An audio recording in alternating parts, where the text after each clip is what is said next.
오늘도 주님 주신 은혜와 평강 가운데 복된 삶, 또 주님께 영광 돌리는 삶 되시기를 주님의 이름으로 간절히 축원합니다.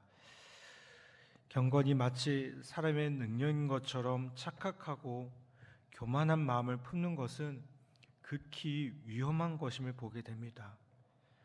다윗과 같은 신앙인들도 극악한 범죄에 빠진 이를 교훈 삼아서 죄를 철저히 경계하고 경건을 지키는 성도들 되기를 간절히 바랍니다. 다윗은 많은 전쟁에 직접 참여해 대적을 물리쳤으나 나라의 기틀이 잡히고 왕권이 완정되자 요압과 부하들만 전쟁터에 내보내고 자신은 예루살렘 성에 거하게 됩니다. 이스라엘 군대와 떨어져 왕궁에 홀로 있던 다윗은 긴장이 풀렸을 것입니다. 그런 상황에서 한 여인이 목욕하는 모습을 보고 정욕이 생겼고 왕권을 이용해 그 여인을 불러 동침합니다. 밧세바 입장에서는 왕의 명령을 거부하기가 쉽지 않았을 것이라는 점을 생각하면 다윗은 자신의 권력을 이용해 강압적으로 밧세바를 취했다고 볼 수 있습니다. 여러분, 다윗과 같이 경건하고 하나님을 사랑하는 사람이 그와 같은 죄를 범했다는 사실이 놀라우면서도요, 사람이 정욕의 유혹 앞에서 얼마나 연약한 존재인가를 다시 한번 깨닫게 됩니다.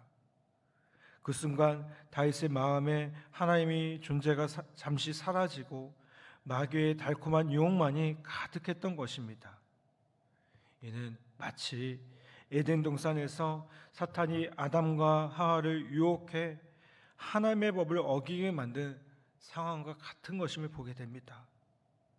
성도는 다윗의 모습을 보면서 인간의 연약함을 인식하고 죄의 유혹에 대한 경계를 늦추지 말아야 될 줄 믿습니다. 여러분, 죄를 저지르면 누구나 본능적으로 그 사실을 숨기고 싶어 합니다. 아무도 모르게 숨길 수 있다면 정죄를 받지 않아도 되기 때문에 그렇습니다. 그런데 하나님 앞에서는요, 그 어떤 것도 숨길 수가 없습니다. 다윗의 경우에도 공교롭게 밧세바가 임신해서 그의 범죄가 만천하에 드러날 위기에 처합니다. 이에 다윗은 범죄를 숨기기 위해 밧세바의 남편 우리아를 전쟁터에서 불러와 밧세바와 동침하게 하려고 합니다. 밧세바가 임신한 아이를 우리아의 아이로 만들려고 한 것입니다. 그러나 다윗의 시도는 우리아의 충성됨 때문에 숲으로 돌아갑니다. 우리아는 동료들이 전쟁터에서 목숨을 걸고 싸우고 있는데 자신은 아내와 동침할 수 없다고 하며 집에 가지 않았습니다.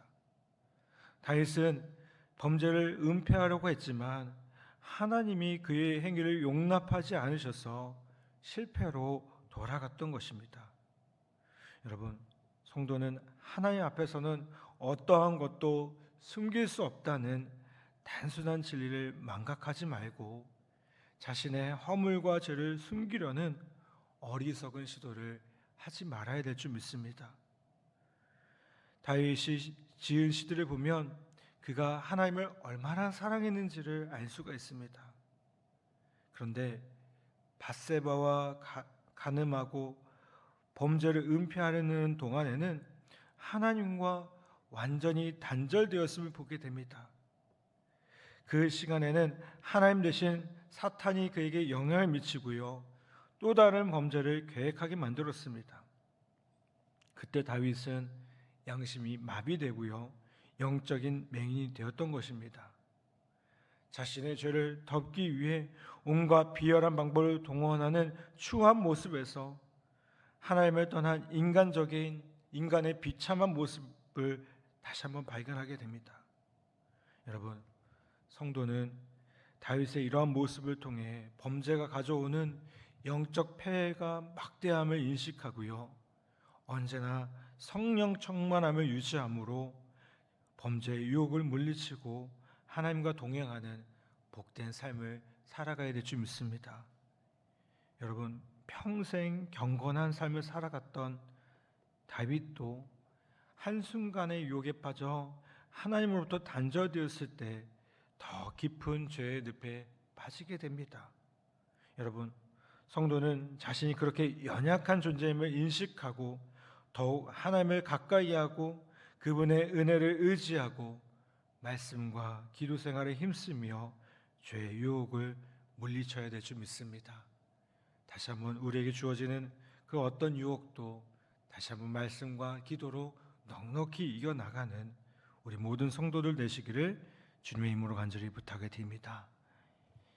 이 시간 함께 기도하겠습니다. 목요일 함께 기도한 제목은 우리의 가정과 형제 자매들을 위해서 기도합니다.